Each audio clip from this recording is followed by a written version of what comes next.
तो दोस्तों आज हम आपके लिए लेके आए हैं top 10 selected interview questions with answer. इसमें हम जो टॉपिक कवर करेंगे वो करेंगे हम VLOOKUP के साथ ट्रिम फंक्शन को, ऑटो इंडेक्सिंग और डेटा लिस्ट कैसे क्रिएट करते हैं, VLOOKUP का यूज कैसे करेंगे सम के साथ, कंडीशनल फॉर्मेटिंग, ठीक है, गो टू स्पेशल हो गया हमारा, सम प्रोडक्ट हो गया हमारा, रैप्ट len right, edate maxifs concatenate if is error and mid value sequence count if sum ifs। ये सब चीजें आज हम डिस्कस करने वाले हैं इस वीडियो के जरिए। ये वीडियो आपके लिए बहुत ही यूजफुल होने वाली है, तो आप बने रहिए हमारे इस वीडियो के साथ। तो शुरू करते हैं आज की वीडियो पहले क्वेश्चन के साथ। हमारे पास कुछ एम्प्लॉयज की आईडी है और एम्प्लॉयज के नेम है। हमें एम्प्लॉयज की आईडी के थ्रू एम्प्लॉयज के नेम निकालना है। तो हम इसके लिए यूज करेंगे VLOOKUP फंक्शन को। रेफरेंस में देंगे हम एम्प्लॉयज की आईडी और टेबल एरे में देंगे हम पूरा टेबल का डेटा। इसको करेंगे फ्रीज या फिर लॉक एंड कोमा 2 हमें वैल्यू चाहिए, कोमा 0। तो यहाँ पे इसने हमें एरर शो किया है और कुछ में डेटा इसमें रिटर्न आ रहा है। ठीक है, ऐसा क्यों हो रहा है? इसमें जो इंटरव्यूअर होता है ना, वो क्या करता है कि जो हम जिससे रेफरेंस लेते हैं या तो वो कुछ भी टेक्स्ट में होंगी या फिर उसमें स्पेस होगा। ठीक है, ऐसे ही हम जब टेबल एरिया में जाएंगे तो वहां भी ऐसा ही सीन हो सकता है कि वहां पे कुछ वैल्यू टेक्स्ट टेक्स्ट में हो सकती है या फिर कुछ स्पेस होगा। तो इन सब से बचने के लिए सबसे सिंपल फंडा है, आप रेफरेंस में जो H6 है ना, उससे पहले आप ट्रिम यूज कर लीजिए इसको। ये ट्रिम क्या करेगा, अगर स्पेस होगा तो स्पेस को रिमूव कर देगा और टेक्स्ट में कन्वर्ट कर देगा। ठीक है, ऐसे ही इसको आप यहाँ पे ट्रिम यूज कीजिए टेबल एरिया में भी। जब टेक्स्ट टेक्स्ट से हमारी मैच हो जाएगा तो वैल्यू वहां से रिटर्न आएगी हमारी। ठीक है, तो किया एंटर और नीचे तक इसको मैं पेश करूंगा। तो इसने क्या किया, सभी की वैल्यू रिटर्न कर दी है, चाहे वो टेक्स्ट में हो चाहे वो स्पेस आ रहा हो, हमें उससे मतलब नहीं है, हमें अपने आउटपुट से मतलब था। ठीक है, तो चलिए चलते हैं अब नेक्स्ट क्वेश्चन पर। इस क्वेश्चन में करनी है हमें ऑटो इंडेक्सिंग, मतलब कि हमें सीरियल नंबर इसमें मैनिपुलेट करवाने हैं ऑटोमेटिकली। जैसे कि यहाँ पे 1 शो हो, अगर यहाँ पे कुछ नहीं लिखा है तो कुछ भी शो ना हो, और नीचे वाले पे 2 शो हो और थर्ड पे 3 शो हो। और जैसे यहाँ पे कुछ भी लिखा हो, जैसे यहाँ पे कुछ भी लिखा हो हमारा, तो यहाँ पे ऑटोमेटिक 2 हो जाए, फिर ये 3 हो जाए, ये 4 हो जाए हमारा। ठीक है, मतलब ये ऑटो इंडेक्सिंग करनी है हमें और ये ऑटोमेटिक होनी चाहिए। वो कैसे होगा चलिए जानते हैं। तो सबसे पहले हम यहाँ पे यूज करेंगे काउंटर को और E7 का रेफरेंस देंगे हम, सेमीकोलन लगा के दोबारा से हम E7 दिया और मैंने पहले वाले E7 को सिर्फ पहले वाले को लॉक किया और एंटर। इसको मैं नीचे तक ड्रैग करूंगा तो आप देखोगे ना कि 1 आ गया है, जहाँ पे जो लिखा होगा ना उसने इसको काउंटर दे दिया हमारा। लेकिन इसमें ये प्रॉब्लम आ गई, तो स्पेस है जहाँ पे वैल्यू नहीं है वहां भी उसने 1 शो किया। मैं यहाँ पे 1 नहीं चाहता हूँ। ठीक है, इसको हटाना तो मुझे क्या करना होगा, तो मैं यहाँ पे एक कंडीशन और लगानी होगी, इफ अगर हमारा E7 ब्लैंक होता है तो वो ब्लैंक ही शो करे, नहीं तो ये काउंटर हमारा फॉर्मूला चल जाए। ठीक है, अब मैं लगाऊंगा ब्रैकेट क्लोज और एंटर। अब मैं इसको क्या करूंगा, नीचे तक ड्रैग करूंगा। तो आप देखोगे कि इसने जहाँ इस वैल्यू नहीं थी वहां उसने मैनिपुलेट नहीं किया है डेटा को, उसके नीचे 2 3 ऐसी 4 5 किया है। अब जैसे ही मैं यहाँ पे कुछ भी नाम एंटर करूंगा, जैसे मैं लिखता हूँ यहाँ पे मैं ASD, तो बाय डिफॉल्ट इसने 2 कर दिया है, उसको नीचे को 3 कर दिया, 4 कर दिया है। तो चलिए चलते हैं अपने क्वेश्चन नंबर 3 पर। इस क्वेश्चन में मुझे यूज करना है कंडीशनल फॉर्मेटिंग को। जैसे कि यहाँ हेडक्वार्टर है, अगर मैं हेडक्वार्टर में अगर मैं सिलेक्ट करता हूँ कोची, तो मेरा कोची ये हाईलाइट हो जाए है। ठीक है, और कलर हुई हो जाए। ठीक है, ये कैसे होगा चलिए जानते हैं इसके बारे में। सबसे पहले आप पूरे डेटा को सिलेक्ट कर लीजिए और यहाँ पे जाइए कंडीशन फॉर्मेटिंग में, न्यू रूल पे जाइए और आप एक काम कीजिए, use a formula to determine, इस पे जाइए। अब मुझे इसमें क्या करना है कि मुझे इक्वल टू लगाना है, जो मेरी इसकी वैल्यू होगी ना, मुझे इक्वल टू रखना है। इस वाले हेडक्वार्टर पे जाना है हमें। ठीक है, और मैं चाहता हूँ ये मेरा सिर्फ और सिर्फ एक ही हमारा कॉलम में ही मूव करे। तो इसके लिए हम क्या करेंगे, एक डॉलर का साइन हटा देंगे, तो ये हम ई को मतलब कि कॉलम को फ्रीज कर देंगे। ठीक है, अब हम फॉर्मेट लगाएंगे यहाँ पे, फॉर्मेट में इसको हम बोल्ड कर देंगे। ठीक है, और फिल कलर यानी कि बैकग्राउंड कलर में इसको हम चाहते हैं ये ऑरेंज कलर हो जाए हमारा। And okay, then okay. अब जैसे ही आप इसको चेंज करोगे, जैसे आप चेन्नई चूज करोगे तो देखो आप चेन्नई पे हाईलाइट हो जाएगा, बोल्ड हो जाएगा हमारा। अगर मैं इसको मुंबई भी करूँ तो वो मुंबई भी हो जाएगा, देखिए। तो चलिए चलते हैं अब अपने क्वेश्चन नंबर 4 पे। इस क्वेश्चन में मुझे ये करना है कि मुझे जो नेम है सारे मुझे यहाँ पे चाहिए, वो भी लिस्ट में। ठीक है, जब भी मैं नेम चेंज करूँ तो मुझे इन सभी का सम मुझे यहाँ शो करे। ठीक है, ये होगा कैसे, चलिए करते हैं। सबसे पहले हमें लिस्ट बनाएंगे। तो इसके लिए आपको आना होगा डेटा के अंदर, डेटा वैलिडेशन में, और यहाँ पे लिस्ट पे क्लिक कीजिए और सोर्स देना है हमें इन नेम को। ठीक है, और ओके कर दीजिए, तो आप देखोगे हमारे पास नेम आ चुके हैं। ठीक है, अब मैं चाहता हूँ कि जब मैं नेम को सिलेक्ट करूँ तो मुझे इनके टोटल मार्क्स शो हो, मतलब कि इन सभी मार्क्स का मुझे सम चाहिए। तो वो कैसे होगा, हम वी लुकअप की सहायता से करके दिखाएंगे आपको। हम यूज करेंगे equal to V lookup. Lookup value में देंगे हम स्टूडेंट का नेम, और रेफरेंस देंगे, टेबल एरे लगाएंगे हम ये वाला। नेम के साथ मुझे ये मार्क्स चाहिए, मुझे पांचों सब्जेक्ट की मार्क्स चाहिए जो मुझे ऐड करवाना है। ठीक है, अब मुझे किन कॉलम को ऐड करना है, मुझे DEFGH यानी कि 2 3 4 5 6। तो मैं क्या करूंगा, एक कर्ली ब्रेस लगा के 2 3 4 5 6 इनको मुझे सम करवाना है। तो मैं क्या करूंगा, इनको मैं एक ही बार में मैनिपुलेट करवा के वैल्यू रिटर्न करवाऊंगा, and comma 0 and bracket close.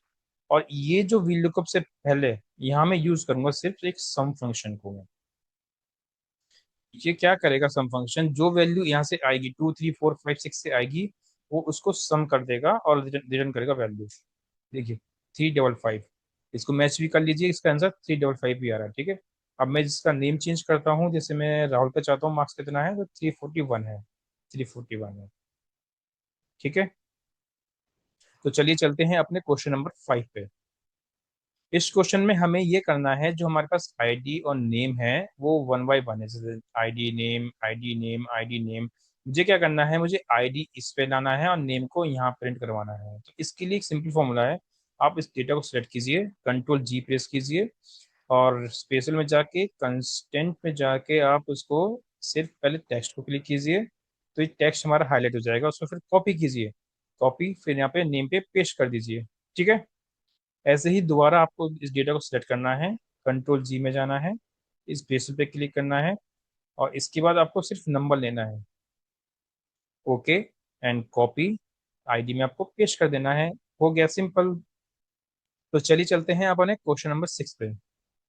ये बहुत ही इंपॉर्टेंट क्वेश्चन है जो हम करने वाले हैं। इस क्वेश्चन में हमसे ये पूछा गया है, जैसे ही मैं आईडी को चेंज करूँ तो मुझे उसका नाम चाहिए। ठीक है, और वो कितना, उसका मैं काउंट चाहिए, कितनी पूरे मंथ में कितनी बार वो प्रेजेंट रहा है, और उसका एब्सेंट भी काउंट चाहिए मुझे, और जो वीक ऑफ होता है संडे का वो मुझे उसका काउंट चाहिए। ठीक है, और इन सब का टोटल मुझे 30 आना चाहिए, ये सब चाहिए मुझे। तो नेम के लिए तो हम सिंपल है, हम वी लुकअप यूज करेंगे, रेफरेंस देंगे हम इसको, एंड यहाँ से हम इसको फ्रीज करेंगे, (2 0), यहाँ से हमारा नेम आ जाएगा।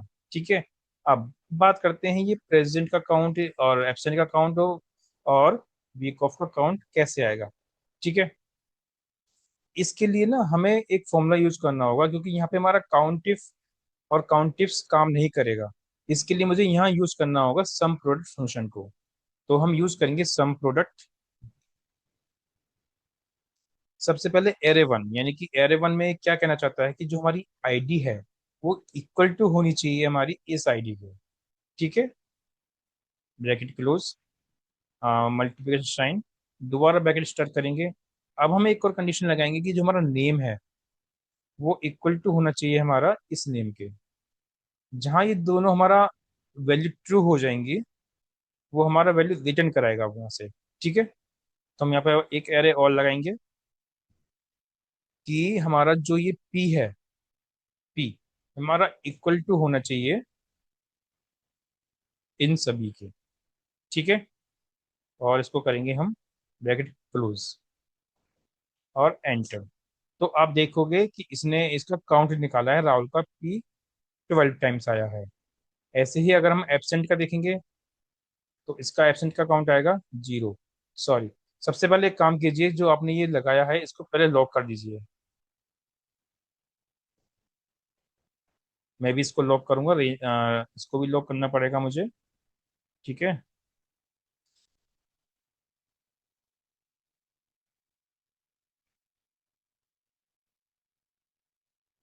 और इसको भी लॉक किया मैंने। ठीक है, अब मैं क्या करूंगा, इसको मैं आगे कॉपी पेस्ट करूंगा मैं। Copy paste. तो एब्सेंट है इसमें 14, और अगर आपसे पूछा जाए वीक ऑफ कितना है, 4 होना चाहिए। इसको मैंने किया पेस्ट, वो है 4 वाला। ठीक है, अब मुझे इस सब का सम चाहिए, तो हम नॉर्मल है सम का फॉर्मूला लगाएंगे और इन सब तीनों का रेफरेंस दे देंगे, तो हमारा सम 30 आएगा। ठीक है, बहुत ही मजेदार क्वेश्चन है ये, और अक्सर एक एक इंटरव्यू में पूछा भी गया था ये। ठीक है, होप है कि आपको समझ में आ गया होगा ये क्वेश्चन सम प्रोडक्ट का। चलिए अब चलते हैं अपने क्वेश्चन नंबर 7 पे। इस क्वेश्चन में ना पूछा गया था कि हमें लास्ट के 3 नंबर विजिबल होने चाहिए, बाकी उससे पहले हमारा वो जो नंबर है उसकी जगह पे स्टार प्रिंट हो जाए हमारा। मींस अगर 10 डिजिट का नंबर है तो लास्ट के 3 डिजिट हमारे नंबर्स में शो हो, बाकी 7 डिजिट हमारे स्टार में हो। कहीं पे 12 हो तो हमारी 9 डिजिट हमारी स्टार में हो, बाकी 3 डिजिट हमारी नंबर में शो हो। तो ये कैसे होगा, चलिए जानते हैं। सबसे पहले आप यूज कीजिए इसमें equal to wrapped function. Wrapped मतलब ये होता है कि आप किस पहला टेक्स्ट मांग रहे हैं, किस चीज से आप उसको रिपीट कराना चाहते हो। मैं चाहता हूँ स्टार से वो रिपीट हो। ठीक है, नंबर टाइम्स पूछा है इसने, तो हम यहाँ पे यूज करेंगे लेन फंक्शन का, और इसको हम काउंट करवाएंगे कि कितना हमारा ये काउंट आ रहा है लेन में। ठीक है, उससे मुझे कितना माइनस करना है, जितना नंबर हमें शो करवाना है उतना नंबर हम इसको कम कर देंगे। ठीक है, मुझे 3 नंबर शो करवाना है लास्ट में, तो 3 नंबर इसको मैं माइनस करके दिखाऊंगा। तो ये क्या करेगा कि जितना भी काउंट होगा, चाहे वो ये 10 होगा तो 3 कम, यानी कि 7 बार शो करवाएगा स्टार को। ठीक है, ब्रैकेट क्लोज। देखिए, इसने 7 टाइम्स इसने क्या किया है, स्टार शो कराए हैं। ऐसे में कंट्रोल डी करता हूँ, इसने उससे 3 कम शो करवाया होगा। अब मैं चाहता हूँ कि लास्ट में 3 नंबर में शो होनी चाहिए, तो इसके लिए क्या करना होगा, M% यूज करेंगे, और राइट फंक्शन का मैं यूज करूंगा। टेक्स्ट में जाएंगे हम, जो हम इसको रेफरेंस देंगे, और कितने नंबर चाहिए हमें राइट से, 3 नंबर चाहिए हमें, तो उसको एंटर करेंगे। तो आप देखोगे हमारे पास ये पूरा डेटा आ चुका है। इसको मैं कॉपी और पेस्ट मारूंगा, तो आप देखो इसने सभी के साथ ऐसे किया है, चाहे वो नंबर 10 डिजिट का हो, चाहे वो 15 का हो, चाहे वो 12 को हो। इसने लास्ट के 3 डिजिट को ही शो कराया है, बाकी सभी डिजिट को उसने रिप्लेस कर दिया है स्टार से। अब चलते हैं अपने क्वेश्चन नंबर 8 पे। हमारे पास एक डेटा है, इस डेटा में इसने ये कहा गया है कि हमारी जो पॉलिसी है वो स्टार्ट डेट इसने दे रखी है और ईयर दे रखा है, 2 साल तक के लिए वैलिड है, यानी कि हमें इसकी एक्सपायरी डेट निकालनी है। एक्सपायरी डेट क्या होगी इसकी, 2 साल ऐड करेंगे तो इसमें 2027 होगा, और एक दिन पहले यानी कि 9 अगस्त 2027 को इसकी एक्सपायरी डेट शो होनी चाहिए। तो हमें यहाँ पे यूज करेंगे ई डेट फंक्शन को।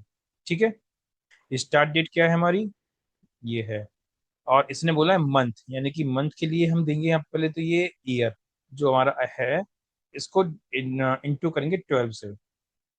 ठीक है, तो इसने ये दिया है एक्सपायरी डेट, ये नहीं आई है, एक्सपायरी डेट होनी चाहिए एक दिन पहले की होनी चाहिए, तो हम क्या करेंगे लास्ट में -1 कर देंगे। ठीक है, और इसको हम करेंगे नीचे तक ड्रैग। तो इसने क्या किया है, सभी का एक्सपायरी डेट हमारा शो करा दिया है। अब इसने बोला रिन्यूअल डेट क्या होनी चाहिए, रिन्यूअल डेट जो क्या होगी हमारी, सेम डेट होगी हमारी, मतलब कि 10 अगस्त 2025, 2 साल के बाद 10 अगस्त 2027 ही हमारा रिन्यूअल डेट होना चाहिए। ठीक है, तो इसके लिए भी हम ई डेट फंक्शन यूज करेंगे। स्टार्ट डेट हमारा यही होगा, कॉमा मंथ के लिए हम पहले ईयर शो करवाएंगे, एंड इसका मल्टीप्लिकेशन करेंगे 12 से, और एंटर। और यहाँ पे हमारी रिन्यूअल डेट आ चुकी है। ठीक है, बहुत ही सिंपल फॉर्मूला था ये हमारा। तो चलिए चलते हैं अब अपने क्वेश्चन नंबर 9 पर। इस क्वेश्चन में ना हमें मैक्स सेल्स निकालनी है, मतलब कि जैसे कंपनी हमारी रिपीट हो रही है 3 बार, तो उसमें से सबसे ज्यादा मतलब से मैक्सिमम जो वैल्यू जिसकी होगी वो हमारा प्रिंट करके यहाँ शो कर दे। जैसे कि हीरो की यहाँ पे हमारी ये दिखा रहा है, और बजाज में हमारा 76 यहाँ पर है, TVS में आप देख रहे होंगे 77 है, और रॉयल एनफील्ड में हमारा 72 है। ठीक है, वो प्रिंट होकर हमारा मैक्स सेल में शो होना चाहिए। वो कैसे आएगा, हमारा फॉर्मूला से आएगा, जो हम यूज करेंगे इसमें मैक्स इफ का। ठीक है, मैक्स इफ फंक्शन यूज करेंगे इसमें। मैक्स रेंज पूछा है तो मैक्स रेंज के लिए हम ये जो टोटल सेल है वो कॉलम लेंगे हम, और इसको करेंगे लॉक, कॉमा क्राइटेरिया पूछा है इसने, जो क्राइटेरिया रेंज होगा हमारा यही कंपनी नेम का, इसको करेंगे लॉक। और क्राइटेरिया बोला है इसने किससे मैच करवाना है, हमें इससे मैच करवाना है अपने इन कंपनीज से। ठीक है, और किया एंटर। तो आप देख रहे होंगे कि इसने यहाँ पे हमारा 73,000 और 76, 77, 72 इन सब का मैं आउटपुट दे दिया है, जिसकी मैक्सिमम सेल थी। उसने उसको वैल्यू प्रेजेंट करके हमें शो करा दिया है। अब बात करेंगे हम क्वेश्चन नंबर 10 की। इस क्वेश्चन में मुझे क्या करना है, यहाँ पे मुझे कंट्रीज के नेम शो कराने हैं, यहाँ पे कोड शो कराना है। ठीक है, south Africa, India, China, Sri Lanka मेरा यहाँ शो होना चाहिए कंट्रीज में, और कोड में हमारा 53, 91, 45 और 324 यहाँ पे हमारा शो होना चाहिए। ठीक है, तो सबसे पहले इसको हम वन बाय वन आपको समझाएंगे कैसे किया। सबसे पहले हम यूज करेंगे इक्वल टू मेड फंक्शन को, टेक्स्ट लेंगे हम कंट्री कोड को। ठीक है, और ये कहता है कि स्टार्ट नंबर यानी कि सीक्वेंस हम यूज करेंगे हम, सीक्वेंस में हम लेन यूज करेंगे, और लेन में हम जो टेक्स्ट जो हम काउंट करवाना है वो ये है हमारा। ठीक है, कॉमा नंबर ऑफ करेक्टर हम वन ही लेना पड़ेगा हमें। ठीक है, क्या करेगा ये सबको प्रिंट करके दिखाएगा अलग अलग रोज में। ठीक है, अब मुझे क्या करना है कि मैं क्या करता हूँ, इस फॉर्मूले को मैं पहले कॉपी करता हूँ मुझे, क्योंकि मुझे आगे इसका जरूरत पड़ेगी, और मैं इस फॉर्मूले को मैं वैल्यू में कन्वर्ट करता हूँ। ये मुझे क्या करेगा, जहाँ पे वो मेरा टेक्स्ट में कोई भी करेक्टर आ रहा होगा वो उसको वो #NA या फिर वैल्यू में एरर शो करेगा। ठीक है, सिर्फ टेक्स्ट को ही वो एरर शो करेगा। अब मुझे क्या करना है कि मुझे इफ कंडीशन के साथ इज एरर का यूज करूंगा। मैं कहूंगा इफ इज एरर आता है, इस फंक्शन को यूज करके अगर इज एरर आता है तो वो क्या करे, वो मेरा फिर मिड फंक्शन का फॉर्मूला में जो मैंने यूज किया था वो हमारा शो करे। नहीं तो क्या करना चाहिए, वो ब्लैंक शो करना चाहिए। इससे ये होगा जहाँ पे हमारे डिजिट में नंबर्स आ रहे होंगे वो ब्लैंक हो जाएगा, और जहाँ पे मेरा एरर शो हो रहा था वहां पे सिर्फ मेरा टेक्स्ट वाला जैसे SA शो होगा हमारा। देखिए मैं आपको करके दिखाता हूँ, एंटर। ठीक है, अब अब मैं मुझे सिंपल करना है, इन दो नंबर को कनकेटिनेट करना है। ठीक है, तो यहाँ पे हम कनकेटिनेट का फॉर्मूला यूज करेंगे, और इसको हम लास्ट में जाके क्लोज करेंगे और एंटर। तो आप देखोगे यहाँ पे हमारी कंट्री आ चुकी है साउथ अफ्रीका की। इसको अगर मैं नीचे तक ड्रैग करूंगा तो आप देखोगे India, China, Sri Lanka, England, Kenya, Australia, Singapore, Nepal, सभी कंट्रीज के नेम हमारे पास आ चुके हैं। मुझे लेके आना है यहाँ पे कोड। ठीक है, तो इसके लिए मैं यहाँ पे यूज करूंगा लेफ्ट फंक्शन को। टेक्स्ट में हम देंगे हम कंट्री कोड, कॉमा नम करेक्टर कहाँ से स्टार्ट होना चाहिए, यानी कि हम पहले सर्च करेंगे। फाइंड क्या करना है, हमें इसको फाइंड करना है, जो हमारे पास कंट्री निकल के आई है इसको हम फाइंड करेंगे। कहाँ पे फाइंड करेंगे, हम इसको यहाँ फाइंड करेंगे, ब्रैकेट क्लोज, एंटर। तो आप देखोगे 534S आ गया है, मतलब एक कैरेक्टर हमारा एक्स्ट्रा आएगा, तो उसको कम करने के लिए मुझे क्या चाहिए होगा, -1। तो हमारा कोड निकल के आ चुका है। अब इस कोड को मैं नीचे तक ड्रैग करूंगा, हमारे पास सभी का कंट्री का कोड आ चुका है। आज मैंने आपसे MIS के टॉप 10 सिलेक्टेड क्वेश्चन डिस्कस किए हैं और उनको आपको डेप्थ में बताया है मैंने। ठीक है, आप उनकी प्रैक्टिस कीजिए, और कुछ भी डाउट होता है तो हमें कमेंट कीजिए, हमें आप मेल भी कर सकते हो। ठीक है, और जाते जाते मैं आपको एक होमवर्क देते जा रहा हूँ। एक जो क्वेश्चन है हमारे पास, उसमें आपको ना समिप्स और काउंटिस फंक्शन का यूज करके आपको वैल्यू लेके आनी है। ठीक है, वो कैसे आएगी, मुझे उसका फॉर्मूला चाहिए। क्वेश्चन ये है इसमें कि ऐसी जो भी वैल्यू, जो भी इस बॉक्स में जो भी वैल्यू होंगी वो 100 से ज्यादा या 150 से कम कितनी वैल्यू है, उसका मुझे आउटपुट चाहिए यहाँ पे। ठीक है, और उसका भी सम भी चाहिए होगा मुझे, यहाँ पे कितना सम आ रहा है नंबर का। ठीक है, 100 से ज्यादा और 150 से कम। उसका रिजल्ट मैंने आपको पहले ही बता दिया कि इसका आंसर ये आना चाहिए, लेकिन मुझे इसका फॉर्मूला चाहिए। ठीक है, तो चलिए इस वीडियो को यहीं समाप्त करते हैं। अगर आपको हमारी वीडियो काफ़ी यूजफुल लगी हो तो अपने फ्रेंड के साथ और कलीग के साथ इसको शेयर कीजिए, हमारी वीडियो को लाइक कीजिए, हमारे चैनल को सब्सक्राइब कीजिए, ताकि हमारे आने वाली वीडियोस आपको प्राप्त हो सके।